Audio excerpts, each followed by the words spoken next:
Hello, everyone, and welcome to Your Mind, Your Reality, Your Results, a weekly live show where I speak with an expert in the subject of mindset so you can change your mindset and ultimately get the amazing results that you want in your life. I'm so pleased to be welcoming Cedar Barstow to the show today. Welcome. Thank you, Leah. So nice to be looking and speaking with you. Excellent. Well, I have been waiting for this one for a while. You guys are going to absolutely love this because Cedar is amazing and has some revolutionary things, definitely changed my mindset in a lot of ways. If we haven't met yet, by the way, my name's Leah Fink. I'm the owner of All Thrive, and I give people the skills they need to have amazing relationships, both personally and professionally. If you want to know more about that or arrange a free consult, you can go to meetleah.ca, as I would love to connect. But you are obviously not here just for my wisdom today. You are here to hear from Cedar. So if you have comments, if you have questions, please feel free to put those in. Even if you are watching the show and we are not live anymore, if you put those in for us, we will be able to get back to you. So, Cedar, as I love to start the show, do you want to share a little bit about how you got here today? Sure. Well, I've been interested in ethics and power for 35 years now. And it started then when I was the administrative director of Hakomi Institute, which is a very innovative, body-centered, mindfulness-based kind of psychotherapy. And I was tasked to come up with an ethics code, a grievance process, and an ethics training for our psychotherapy students. And so that meant that I had to do a little research. And I found at least 35 years ago that basically ethics study was memorize this list of rules and get scared of making a mistake. So if you do make a mistake, don't ever let anybody know. Well, that's kind of a recipe for disaster, I think. Why would we need to scare people who are helping professionals? Why would we need to scare them into being ethical? So I said, well, the first thing then is I need a broader idea of ethics. And so somebody happened to mention, my friend Amina Nolan, in fact, happened to say, hey, ethics is really the right use of power. And boom, all of a sudden, I saw that ethics was way bigger. And now there's lots of talk about power and how we use it and abuse it in the news everywhere. But 35 years ago, nobody was talking about power in the way we are now. Yeah. So that led me into a huge new world. And then the other thing was seeing that we needed to teach ethics from the inside out, not the rule side in, as it usually is taught. So, we make ethical decisions over and over again in a therapy session, in a business, every day. But some of the ethics courses just have these highly complex, unusual situations that you're supposed to role play and forget about all the decisions we make every day. So it became an embodied ethics program that now is really most about power and how to understand it and use it wisely and well. Well, I mean, I've had the incredible privilege and pleasure of getting to do this training. This is something I facilitate because I heard it for the first time, and everything you were saying, it was like it lined up, like you had your aha moment. And I was like, oh, I am seeing the world different because I think you're totally right. I would say even now, unfortunately, a lot of ethics is still that rules to the outside in. Mm-hmm. And where I especially see that and think it's unfortunate that people still do that is it's becomes not just about the ethical use of our power and those decisions we make, but also honestly about the effectiveness of them. Because people aren't effective, right? We're wasting a lot of time and energy and going to have a bad result when we are not acting out of that space of consciousness of our decisions. Yeah. Self-awareness is so important to develop if you're going to learn how to use power well, because so many mistakes and abuses of power come from lots of factors, like the changes in your brain that tend to make you less empathic. And of course, we need to be empathic if we're going to be good leaders. And so you have to track that and notice, am I bringing heart into my leadership? I like to call it power with heart. And then there's so many, particularly people who have a lot of goodwill and good intention, who actually misuse power by underusing it. I don't usually think of that. You think of overuse of power. Look at it in the world. But underuse of power doesn't get much conversation. And there's, for me, I grew up very shy, and I just wanted to pick an occupation where there wouldn't be much power so that I wouldn't cause any harm. And so I picked, let's see, I'll be a psychotherapist, as if that didn't have a lot of power. Well, was I wrong? Yeah. Psychotherapists have a huge amount of power and need to know the dynamics in order to use it well. Yeah. Well, we're touching on so many points there that we're going to get to throughout here, because very exciting conversation. But let's start with how right use of power defines power in general, because some people hearing this, of course, are probably having their own reaction to right word power. Yeah, and probably the reactions range from exploitation, manipulation, force, harm, to effective, heartful, getting things done, making things happen. And probably most of us have a position that's kind of in the middle. We know both parts. But actually, right, the definition we use is the dictionary definition. And it is, power is the ability to have an effect or to have influence. It's that simple. Seems like a monolithic idea, but it's that simple. The ability to have an effect or to have influence, something we all need in order to bring our life purpose to fruition. Yeah. And this definition, you notice, has two parts: the ability, the birthright ability, and influence, which is actually the how of your ability. Totally. And what I like about this is, first, it also neutralizes it, because however people did react to that word power, they're probably using their power in a similar way. Yeah.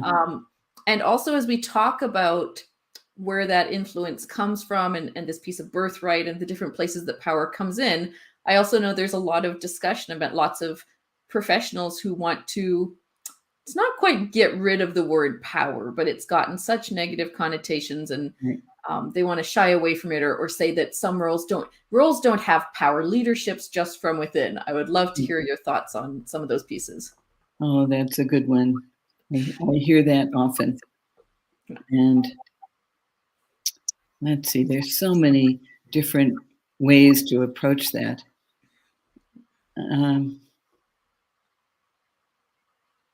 Maybe the first is to try to carefully distinguish between role power and personal power.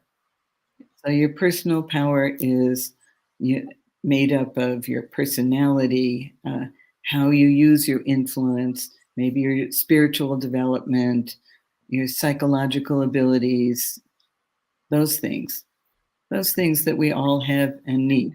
That's personal power. And then role power, I think of as an add-on power. I like to use the symbol of a scarf. So when I sit down in my psychotherapist chair, I imagine putting on a scarf, which indicates to me the extra power that I have that comes embedded in my role.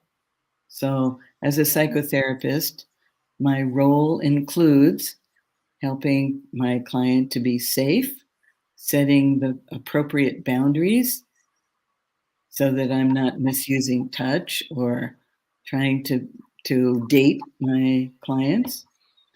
And it includes the fact that I know I have to be assessing how the process is going. That's part of my job. I know I'm the one getting paid. I know I'm in service to this client. And I know I have, we call it 150% responsibility. And that's not an exact quote. You couldn't find that in math. But we think of client and therapist as both 100% responsibility for the health of the relationship, and the therapist has an added extra responsibility that's right there in the scarf. So being in your 150% is a way of describing being in your, we also call it being in your up power role compared to down power role. Now that can sound like we're like up power is all power and down power is no power. It can sound pretty pretty discouraging or not right. But actually, my client needs to inhabit the down power role in order to get the service that I offer as a psychotherapist. Because if I'm trying to be a friend and I'm trying to just have a good conversation, she's not going to get what she came for, which is to take advantage of my experience and expertise and grow and give herself a permission to be vulnerable because I've created a safe place. Yeah.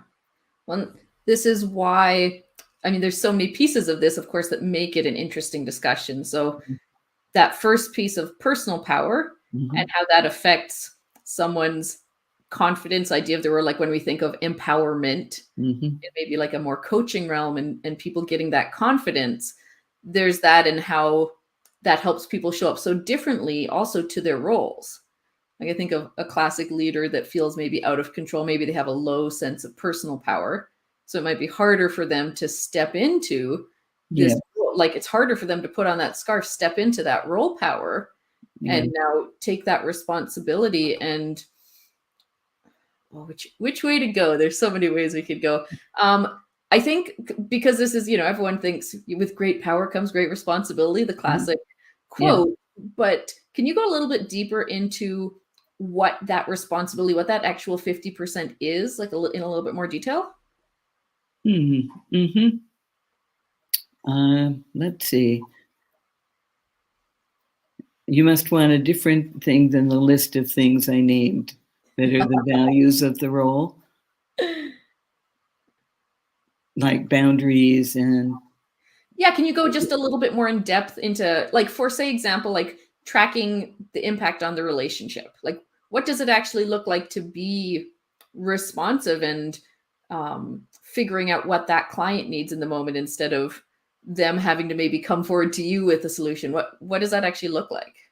Oh, well, speaking as a psychotherapist, that looks like tracking signs of how it's going.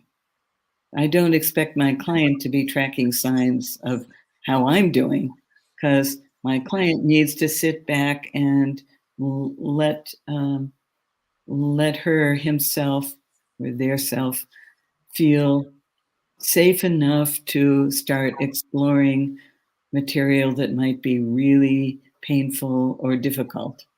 Yep. And so I'm tracking for safety. I might be tracking for signs that I said something that was confusing, that my intention wasn't matched by my impact. Like I want to be if I see my client going like this, looking away or looking up here, or that's a nonverbal sign, or I might feel it inside myself, nonverbal sign that lets me know that I should say, oh, maybe something, happened here that was different than my intention? What did you just hear? Yeah. But a lot of people and not understand. It's such a simple concept, intention and impact. And it's so huge. So many grievance processes that I've been through got to be grievance process because the therapist, thinking that they should never make a mistake and therefore not noticing the signs that maybe they made a mistake, just the whole thing escalates and the client says, well, I heard you say that I should journal. And my intention was offering that as a possibility. But then, this is a silly example, but we could get into a huge argument about whether I said you should journal or whether I suggested you should journal. Really, that would be silly. But it happens so often in more serious examples that it becomes something too difficult to resolve and repair. Yeah. One of the pieces, because of course you're talking about this in the therapeutic context in which it was developed, right? But also, I know myself, other practitioners are using it in a whole range of ways. So I'm thinking in businesses as well. And this is such a huge piece that I see is business leaders, so supervisors or managers, and honestly, the pain they experience, because it does really hurt when you've put in so much effort with a really good intention and it didn't land there. And I think that's for leaders one of actually the hardest things to cope with, because you're working really hard. You care about your people. You want to do a good job. Mm-hmm. And this is just an across the board. Same with parents. Same with anyone who has any of these roles. How would you recommend people kind of, I guess, start that journey as leaders and maybe in being kind and also open to explore this? Mm-hmm. Well, I think the first thing that's helpful is just recognizing that so often intention is different than impact. Once you can recognize that's a normal thing, it doesn't mean you did something wrong. It just means that what you had in mind didn't land the same way. And so instead of feeling ashamed or guilty or bad, you get curious. So that's a really simple shift. And it's something that you can do anytime, but you have to be able to take 3 breaths and stop and notice that you're tensing up or something is challenging, and just see if you can shift to being curious. We have an exercise in the training where you look at somebody that you're in conflict with, and imaginary conflict because we're doing it over Zoom. And then you see how that feels inside. And most people find you kind of tense up then. And then you turn your backs to each other, even in Zoom, and you just make one shift to curiosity. You engage curiosity in your body, and then you turn back around and look at the same person in Zoom and see what's different. You can imagine, but most people say, well, I'm now back in relationship. And when I was just concentrating on the problem, it looked overwhelming. It was scary. But when I'm curious and reconnected in the relationship, it seems much more possible to work things out. Well, wow. And if everyone could solve conflict like that in the world would be a much better place, because often we are in this place of fear or wanting control or whatever that looks like. So I very much hope that people do take that on. And especially a piece to mention when we're talking about maybe pieces like conflict or disagreement, how that also sits in the realm of something that should be initiated by the person who is in up power to take that step, because they're human too. They maybe didn't like the situation, they're upset about something, but that it is ultimately their responsibility to start that conversation. They have to be in their 150%. And think about in organization, in psychotherapy, think about the risk, what it's like for somebody in a down power position to think about giving challenging or critical feedback or saying I've been really hurt. Just think about the risks. So you could risk being humiliated. You could risk being fired even. You could risk having the feedback taken but then disagreed with. You could risk having the feedback taken and then nothing happening. It's or you could be risk being demoted from one project or not picked for another project. So leaders really need to not just say, I'm open to feedback. You have to really look for and demonstrate that you can use and will respond well to challenging feedback. Ask for it, seek it. Yeah. I was gonna, oh. Amanda Aguilera, who's my co-executive director, calls it becoming a feedback seeker instead of a feedback avoider, as most of us are. You know, what happens if somebody says, oh, I have some feedback for you? Ooh! Yeah, like that. And so if we can think of feedback as an investment in relationship, just imagine the difference between, can I give you some feedback, and I'd like to make an investment in our relationship. I have some feedback for you. Woo! Yeah. It's a whole different world. Yeah. I was talking with someone this morning and I actually mentioned that, and it was a beautiful light bulb moment because it is a great piece. And I especially like that you mentioned that as well, going into the feedback piece, because I've met so many business leaders also who say, well, I have an open door policy. Mm-hmm. People know that they can come to me and tell me what's on their mind. And sometimes it's successful to some extent because they have done other things to create safety in the workplace. But I remember, going from a staff position to a leadership position previously, and even though we did have a very safe workplace and I would get occasional things, it was so much less feedback. Because like you said, there's that vulnerability. So the importance of leaders actively seeking that out, not just expecting it will happen, is so critical. Yeah. Yeah. And it's so, and to any up power situation with somebody, we bring all of our experiences from the past, good ones and bad ones, and they all get projected on this leader who can no longer you can't just be your little friendly self. And I think that's one of the issues that comes up in sociocracy organizations, or there are lots of versions of that, where you're trying to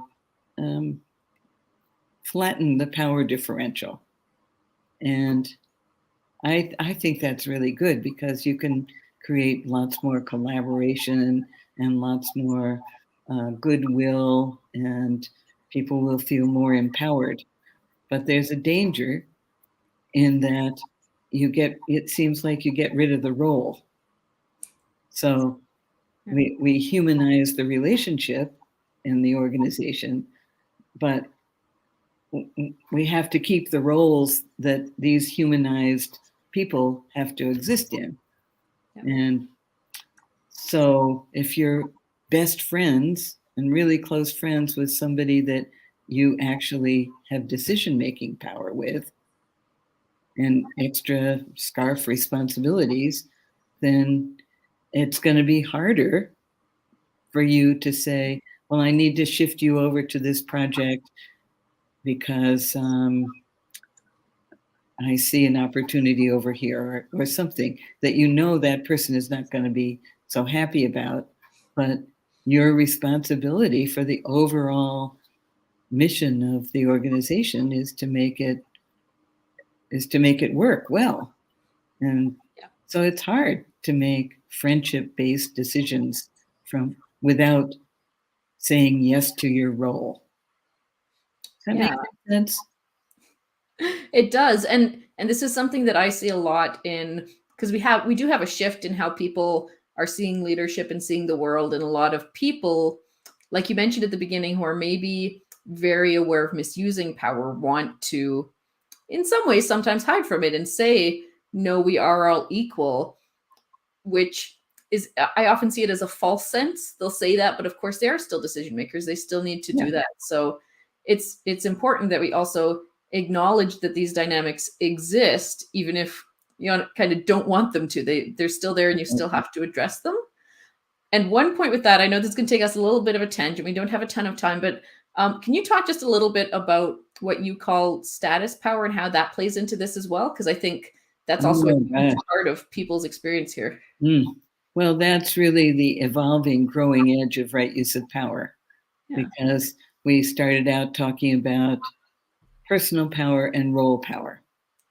And then we began to be aware of status power, systemic power, collective power, maybe even universal power. And so suddenly it was already complex, but it got way more complex. And so status power is power, additional power that is culturally conferred. And it varies by culture. That's why it's culturally conferred. But it might have to do with sexual orientation, race, fame, gender, all sorts of things that give people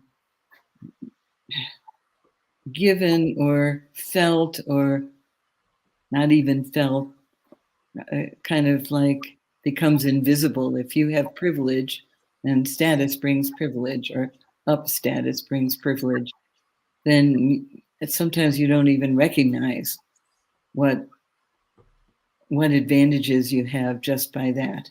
Like they say, the fish are the last to discover water. People with privilege are the last to discover status. So it's a huge complexity, especially when you have somebody who has up role status, but down status power, and how they're treated, or vice versa. So that's a whole new realm that requires lots of training, but it's important to be aware of. Yeah. Well, and the reason I want to bring it up is because I do think it's a lot of our discussion nowadays and how people interact. Obviously, people are working. Lots of people are working to help people become more aware of status. So we're doing more pieces around diversity and inclusion. And one of the reasons I wanted to mention it in this discussion particularly is because a lot of the ways that you mentioned earlier about taking that 150% responsibility are applicable as well. And this is a type of power that a lot of people are talking about. So I really did want to tie that back, that there are ways that you can also be ethical in those interactions. And once again, it's not easy. It's this self-awareness piece. Well, it's taking 150% responsibility. Yeah. And using that in whatever systems you're in to make sure that they are equitable, just, inclusive. And you have and need to say yes to privilege power, and in order to use it well.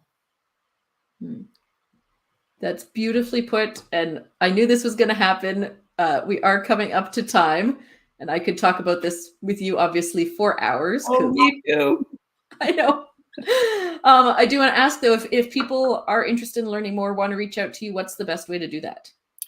Well, through www.rightuseofpower.org, which is our website that has lots of interviews like this, webinars, and other things, as well as our Right Use of Power training course, our core training and our teacher training.